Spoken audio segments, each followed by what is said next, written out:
Hello guys, you watching MKC15 academy. पहला video मैंने बताया था पिरामिडल डायग्राम। वीडियो उल्टा चल रहा है। इसका कहने का मतलब ये होता है कि पेपर पहले मैं 16 का बता रहा हूँ, ठीक है। उसके बाद फिर पेपर में 10 का बताऊंगा। अगर नए व्यूअर्स हैं जो कि अलग अलग यूनिवर्सिटीज से, कोई 12th के लिए, कोई मास्टर्स के लिए, कोई यूजी के लिए, कोई पीजी के लिए अलग वो वीडियो देख रहे हैं ज्योग्राफी के प्रैक्टिकल को, तो ये किसी के लिए भी यूज होगा, ठीक है। लेकिन मैं अभी ये पार्टिकुलर इंडिविजुअल यूनिवर्सिटी जो कि ओपन यूनिवर्सिटीज है उनके लिए बना रहा हूँ। और अगर आप मुझसे कनेक्ट होना चाहते हैं, कुछ स्टूडेंट तो मुझसे कनेक्ट हैं, अगर आप कनेक्ट होना चाहते हैं मुझसे और अलग अलग यूनिवर्सिटी या फिर अलग अलग स्ट्रीम के स्टूडेंट हैं आप, तो आप मुझसे कनेक्ट हो सकते हैं। मैं इंस्टाग्राम चैनल पे और आप यूट्यूब चैनल पे तो कनेक्ट हो ही, सपोर्ट भी करो, सब्सक्राइब करो और वीडियो को शेयर करो ताकि लोगों को समझ में आए और इससे ज़्यादा से ज़्यादा लोगों को हेल्प मिल सके।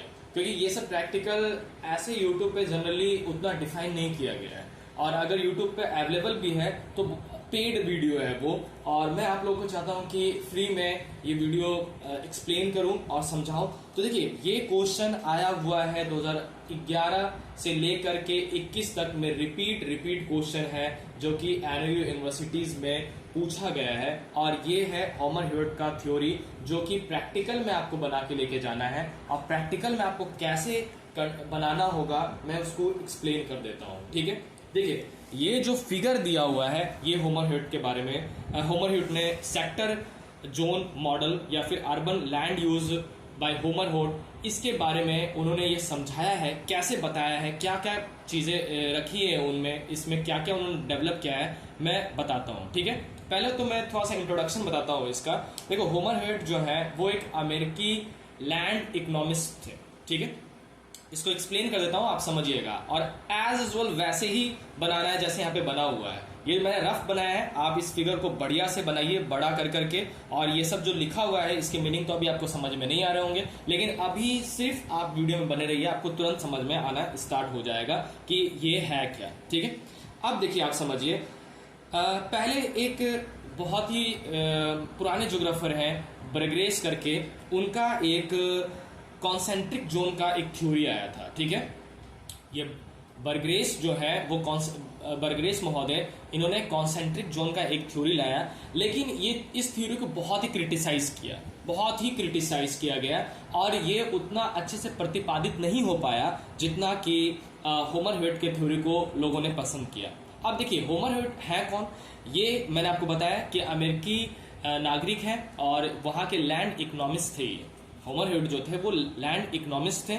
अब इन्होंने किया 1939 में इन्होंने ये थ्योरी लेके आया जिसको हम लोग सेक्टर जोन मॉडल या फिर सेक्टर थ्योरी भी बोलते हैं, ठीक है। आप इसको डायरेक्टली सेक्टर थ्योरी भी बोल दो, कोई प्रॉब्लम वाली बात नहीं है। और इसको आप अर्बन लैंड यूजेस भी कह सकते हैं। अब देखिए, 1939 में जब होमर ह्यूट ने ये थ्योरी लाया तो उन्होंने इसमें क्या किया, इसमें उन्होंने अमेरिका के कम से कम 142 सिटीज को स्टडी किया, उसके केस स्टडी को पढ़ा, लैंड यूजेस को पढ़ा और उसको पढ़ने के बाद, रिसर्च करने के बाद अपना एक ये थ्योरी डेवलप किया। इस थ्योरी में उन्होंने 5 चीजों को बेसिक तौर पे समझाने की कोशिश की है। देखिए, यहाँ पे तो ये थ्योरी, ये जो फिगर मैंने बनाया है ये एक सर्कल है, ये 1, ये 2 है, ये 2 है, ये 3 है, ये 3 है, ये 4 है, ये 4 है, ये 5 है। ये एक सिटी है, ये एक क्या है, एक डेवलप सिटी है। अब ये डेवलप सिटी के अंदर में कैसे कैसे अलग अलग चीजों को सेक्शन वाइज डिवाइड किया है, यही होमर ह्यूट का थ्योरी कहलाता है। इसको मैंने यहाँ पे बनाने की कोशिश की है। 3D ग्राफ तो यहाँ पे मैं नहीं बता पाऊंगा क्योंकि वैसा विजुअलाइजेशन आपको इमेजिन करना होगा। कोशिश करूंगा कि आप उसको इमेजिन कर पाए। आपने कभी भी टीवी में, सिनेमा में, कभी भी, या फिर यूट्यूब पे या फिर डिस्कवरी, कोई भी ऐसे चैनल पे कभी भी आपने वॉशिंगटन डीसी को देखा होगा, ठीक है। वॉशिंगटन डीसी जो सिटी है, आप देखिएगा कि उसमें बीच में वहां पे एक बहुत ही प्रसिद्ध बिल्डिंग है 9/11 का जो वहां पे अटैक हुआ था उस बिल्डिंग के ऊपर। अब देखो, वॉशिंगटन डीसी में आप जाइएगा और वहां पे वर्ल्ड ट्रेड जो हाउस बना हुआ है, फिर से बाद में डेवलप किया गया उसको, उस समय तो 9/11 में वहां पे अटैक हुआ था। तो आप देखिएगा कि बीच में बिल्डिंग है, ठीक है। ये आप फील कीजिए, इसको इमेजिन करने की कोशिश कीजिए कि बीच में बिल्डिंग है, वो पहला जोन माना जाएगा। अभी पहला जोन है क्या वो भी मैं बताऊंगा, ये पहला जोन माना जाएगा। आपको बनाना बिल्कुल वैसे ही है, पहला जोन माना जाएगा। दूसरा जोन कौन सा है, ये वाला। ये दोनों जोन जो है ये ट्रांसपोर्टेशन और इंडस्ट्री जोन है। ये वाला जो जोन है वो पहला जोन है, इसको हम लोग सीबीडी के नाम से जानते हैं। मैं बताऊंगा कि सीबीडी होता क्या है। और ये दूसरा जो जोन है वो ट्रांसपोर्टेशन एंड इंडस्ट्रीज के बारे में इस जोन में है। इसके अलावा इस जोन में और कुछ नहीं मिलेगा, पहला सीबीडी है। और अगर आप तीसरा जाते हैं तो ये लो क्लास रेसिडेंस है। लो क्लास मतलब कि जहां पे उस लेवल का इंफ्रास्ट्रक्चर, हाई लेवल के लोग ना हो, सोसाइटल ना हो, बहुत ही लो लेवल का। लेकिन अमेरिका में ऑफ कोर्स इंडिया के लो लेवल और अमेरिका के लो लेवल में बहुत ही बड़ा डिफरेंस है। वहां का लो लेवल यहाँ के हाई लेवल के इक्वली होगा। तो मैं एक बात बता रहा हूँ आपको, हालांकि ये मैंने एक सरकास्टिक वे में बोला है, सरकास्टिक तरीके से, व्यंग, आप इसको ऐसे सीरियस मत लेना, ये मजाक था। कहने का मतलब ये है कि यहाँ पे ये तीसरा जो है वो लो क्लास रेसिडेंस है, और चौथा जो है वो ये वाला पार्ट देखिए अब, ये और ये, यानी कि ये वाला पार्ट और ये वाला पार्ट, ये मिडिल क्लास रेसिडेंस है। तो चौथा इधर भी है और पीछे भी है, ये वाला चौथा है। ठीक है, फील कीजिए कि एक बिल्डिंग हो, उसके अगल बगल यहाँ पे प्लांट्स हैं, ये है, और पूरा अलग अलग सेक्शन वाइज कैटेगरीज में लोग यहाँ पे रहते हैं, और उनका अलग अलग जोन भी क्रिएट किया गया है। यही होमरहुड महोदय ने कहा है। ये लैंड इकोनॉमिस्ट थे, लेकिन ज्योग्राफी में भी इनका बहुत बड़ा योगदान दिया गया है। और साथ में लास्ट का पांचवा जो है, जो एक हाई क्लास रेसिडेंस है, मतलब कि यहाँ पे बंगलो, सोसाइटी, गार्डन, बच्चों के लिए प्लेइंग ग्राउंड, स्विमिंग पूल, अलग अलग मल्टी कॉम्प्लेक्स, अलग अलग मतलब चीज, यहाँ पे सारी सुविधाएं दी गई हैं।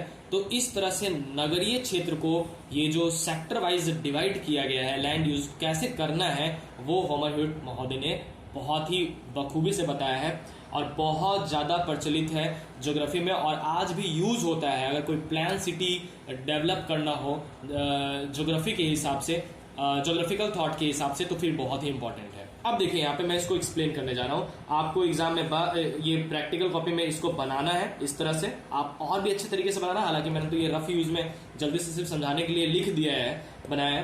पहला देखिए यहाँ पे सेंट्रल बिजनेस डिस्ट्रिक्ट है, पहला वाला सीबीडी। अब ये सीबीडी में जो बहुत ही आलिशान और ऊंची इमारतें हैं जो कि बिल्कुल कॉमर्शलाइज्ड है, जैसे कि सबसे बेस्ट एग्जांपल है आपका एनओयू का पटना में स्थित सेंटर, जिसको हम लोग बिस्कोमान बोलते हैं। बिस्कोमान जो बिल्डिंग है वो बिल्कुल एकदम कॉमर्शलाइज्ड बिल्डिंग है। वहां पे कोई घर लेकर के अपार्टमेंट में नहीं रहता है, वो बिल्कुल कॉमर्शलाइज्ड है, पूरा ऑफिस बना हुआ है। उसके बगल में आप देखिए काफी रिहायशी इलाके हैं, जो कि आपके नॉर्मल जो कि घर का लोकल जो सिटीज, टाउन, विलेज वाला इलाका उससे बिल्कुल अलग है। बगल में आईएस कॉलोनी है, बगल में आप जाके देखिए तो डीएम का निवास है। तो ये जो कॉलोनी है वो बहुत ज्यादा प्रीमियम है। तो ये कॉमर्शलाइज भी है। उसके किनारे किनारे जैसे कि ये पांचवा, यानी कि ये पांचवा, इसमें आप देखिएगा कि जितने भी रिहायशी इलाके हैं वो वहां पे अवस्थित है, मतलब कि हाई क्लास रेसिडेंस 4 में, और 1 में जो है सेंट्रल बिजनेस डिस्ट्रिक्ट, मतलब कि सीबीडी, यानी कि ऐसी इमारतें, ऊंची ऊंची इमारतें जो कि बिल्कुल कॉमर्शलाइज्ड हो। और ये होमरहुड का पहला थ्योरी, मतलब ये सेक्टर थ्योरी बताया है, जिसमें पहले में बिल्डिंग्स होंगी और उसके अगल बगल जो होंगे वो अलग अलग तरह के सेक्टर, मतलब कि लोअर, मिडिल और हाई क्लास के लोग कैसे कैसे रहते हैं अपने अपने हिसाब से, वो यहाँ पे बताया गया है। तो पहला और पांचवा तो मैंने डिफाइन कर दिया। दूसरा क्या है, ट्रांसपोर्टेशन एंड इंडस्ट्रीज, यानी दूसरा जो पार्ट है इसमें कोई लोग नहीं रहते हैं, ये पूरा इंडस्ट्रियल एरिया है। अब जैसे मैं इसके लिए बेस्ट एग्जांपल देना चाहूंगा, टाटा स्टील का जो जमशेदपुर में एक पूरा सिटी प्लान किया गया है वो बिल्कुल इंडस्ट्रियल है। वो बिल्कुल क्या है, इंडस्ट्रियल है। बीच में कॉमर्शलाइज सीबीडी बिजनेस डिस्ट्रिक्ट और अगल बगल में ट्रांसपोर्टेशन एंड इंडस्ट्री, और उसके भी अगर देखा जाए तो फिर तीसरा चौथा, ये यानी कि lower class residence, middle class residence, ये उसके अगल बगल में क्या किया गया है, प्रतिस्थापित किया गया है वहां के गवर्नमेंट के हिसाब से सिटी प्लान करके। ये एक सिटी प्लान स्ट्रक्चर है जो कि सेक्टर जोन मॉडल और अर्बन लैंड यूज कहलाता है। होमर ह्यूट ने इसको बताया है, लोगों को आइडेंटिफाई करवाया है, और आज भी सिटी प्लान इस तरह से होता है। 5 तरीके से उनको कैटेगराइज किया गया है। आई होप आप इसको बहुत ही अच्छे से समझ पाए होंगे। मैंने पूरी कोशिश की आपको समझाने की, लेकिन अगर हम लोग समझे कि इसको भी क्रिटिसाइज किया जाए, अगर आपसे टीचर पूछ देता है वाइवा में आपको क्रिटिसाइज करने के लिए, तो आप क्या करेंगे? तो इसके भी कुछ लिमिटेशन सेक्टर्स मॉडल में थे। अब वो क्या था मैं आपको बताता हूँ। सेक्टर के विकास के लिए केवल रेल लाइनों पर ही विचार किया गया था। मतलब यहाँ पे जो इंडस्ट्रियल जो पार्ट 2 वाला दिया हुआ है, जिसमें ट्रांसपोर्टेशन एंड इंडस्ट्रीज होगा, इसमें सिर्फ रेलवे लाइन मालगाड़ी निकालने के लिए, वहाँ के कच्चे माल को मैन्युफैक्चर करने के लिए वो जो बड़े सिटीज से कनेक्ट करना पड़ रहा था, बड़े सेक्टर से कनेक्ट करना पड़ रहा था, तो रेलवे लाइन ही ज़्यादा प्रयोग में किया गया है। ठीक है, ऊंची ऊंची इमारतें हैं तो यहाँ पे उस लेवल का वायुयान का इस्तेमाल नहीं किया गया है। हो सकता है होमर ह्यूट महोदय ने कुछ सोच समझ के किया हो, लेकिन ये फिलहाल एक बहुत बड़ा क्रिटिसिज्म होता है इनका कि रेलवे लाइन का ही इस्तेमाल किया गया है। यह शहरों का केंद्रित प्रतिनिधित्व करता है, सिर्फ शहर ही है यहाँ पे। हालांकि यहाँ पे लो क्लास रेसिडेंस है, लेकिन वो भी लो क्लास रेसिडेंस बहुत हाई है। मैंने फर्स्ट में ऐसे मजाक में बोला था कि इंडिया का हाई लेवल और अमेरिका का लो लेवल इक्वल है, तो आप समझ रहे हो कि बगल में बिस्कोमान है इंडिया के हिसाब से, और उसके बीच बगल में डीएम ऑफिस है, तो क्या वहां पे आपको जमीन मिल जाएगा क्या लो क्लास रेसिडेंस के लिए? नहीं मिलेगा, वहां पे नहीं मिलेगा। भले आपके पास पैसा नहीं है तो आपने छोटा सा घर बनाया हुआ हो जमीन खरीद के, लेकिन अगल बगल के हिसाब से फिर क्या कहलाओगे आप रिहायशी इलाकों में ही माने जाओगे। लोअर क्लास ऐसे होता है, जैसे कि देखिए हमारे यहाँ पे प्रॉब्लम क्या है कि सिटी प्लान नहीं है। पटना में अनऑर्गेनाइजेशन तरीके से, वहाँ पे ऑर्गेनाइज तरीके से सिटीज को बना दिया गया है। घर बना हुआ है, रेलवे स्टेशन है, उसके बगल में मंदिर है, उसके बगल में मस्जिद है, वहाँ कहाँ पे बहुत ज़्यादा रश हो जाता है।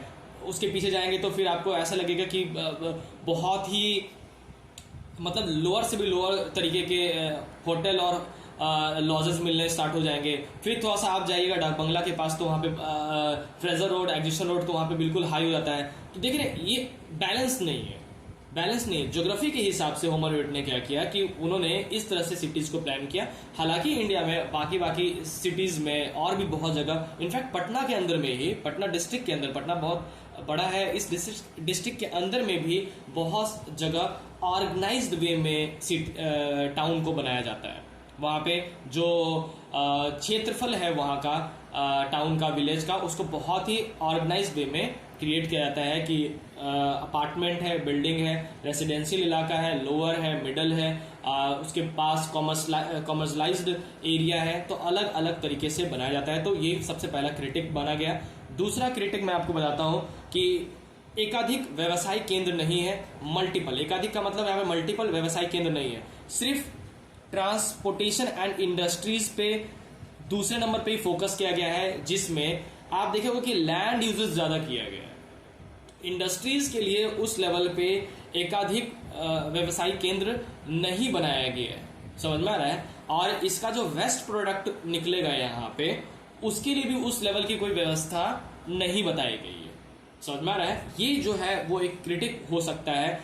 यहाँ पे नंबर 2 में आप देखिए कि बहुत बड़ी बड़ी इमारतें हैं जिनमें कारखाने हैं, और 4 में आप देखोगे कि मिडिल क्लास रेसिडेंस है, तो उसका वेस्ट मटेरियल जो है वो सीवेज के द्वारा या फिर किसी भी तरीके से अंडरग्राउंड, तो हो सकता है कि वो एक बहुत बड़ा क्रिटिक के तौर पे लिया जाए।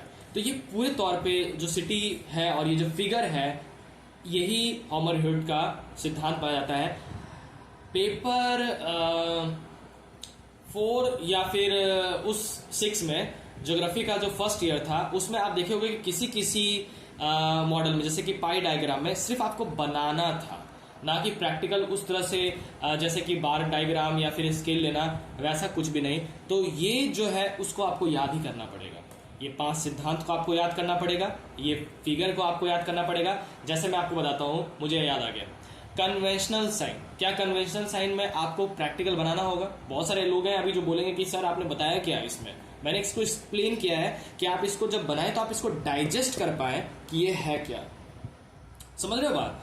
कन्वेंशनल साइन में हुआ ये था कि आपको याद करना था, तो ये आपको बढ़िया से एक्सप्लेन किया है। CBD business central business district, मतलब कि बिल्कुल कॉमर्शलाइज्ड जगह है ये, ऊंची इमारतें। दूसरा ट्रांसपोर्टेशन एंड इंडस्ट्री, दूसरे नंबर पे खाली इंडस्ट्री और ट्रांसपोर्टेशन है। लो क्लास रेसिडेंस तीसरे नंबर पे, ये तीसरा और ये तीसरा, लो क्लास लोग रहते हैं यहाँ पे। मिडिल क्लास रेसिडेंस चौथे नंबर पे, और पांचवें पे हाई क्लास रेसिडेंस, यानी कि बहुत ही ज्यादा रिहायशी इलाका है। ये पूरा जो सिटी है वो हॉमर ह्यूट ने बनाया है। वीडियो को देखने के लिए बहुत बहुत धन्यवाद। और ये है, आप मुझसे कांटेक्ट कर सकते हैं मेरे इंस्टाग्राम अकाउंट पे।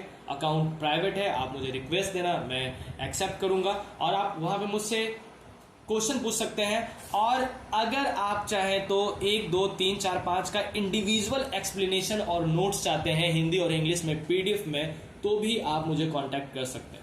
Thank you very much.